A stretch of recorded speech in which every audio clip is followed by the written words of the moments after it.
Hello everyone, how are you doing? This is MD Tech here with another quick tutorial.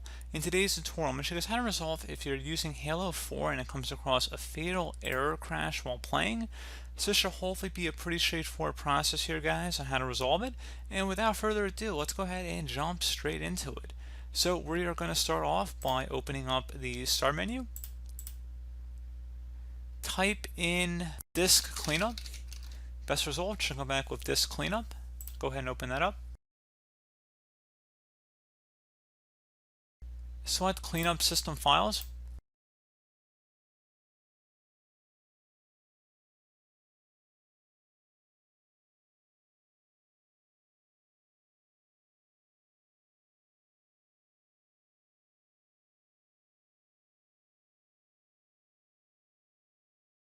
And then you want to select OK. Are you sure you want to permanently delete these files? Select Delete Files.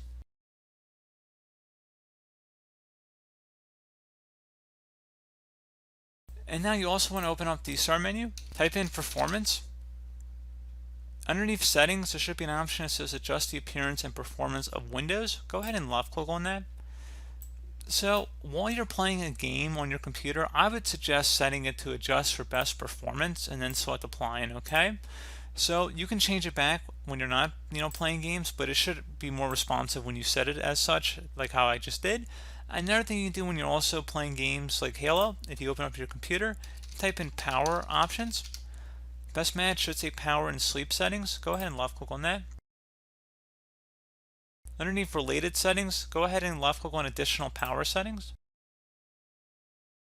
Another thing I recommend doing would be to set it to high performance. So if it's at the balanced or power saver, switch to high performance whether you're on desktop or laptop.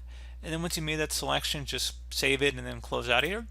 Restart your computer, and then hopefully that error message should go away at that point. So as always, thank you guys for watching this brief tutorial. Do hope that I was able to help you out, and I do look forward to catching you all in the next tutorial. Goodbye.